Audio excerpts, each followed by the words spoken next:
It was a Basant morning. A gentle sweetness filled the air, and yellow color shone everywhere. People gathered on rooftops, the sky was full of colorful kites, and laughter echoed all around.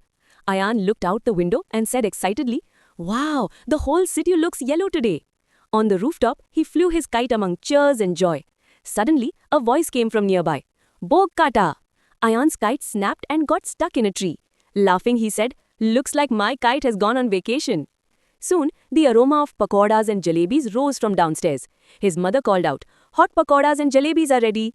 As Ayan picked up a jalebi, it slipped onto his clothes. Everyone laughed, and he joked, "Even the jalebi wants to become a kite." Then Ayan noticed a small child crying because his kite was broken. Without hesitation, Ayan gave him his own kite. The child smiled instantly. Proudly, Ayan's father said, "This is the true spirit of Basant." Grandmother gently placed her hand on Ayan's head and said, "A tradition is one that brings hearts together." The kites came down, but the happiness stayed in everyone's heart.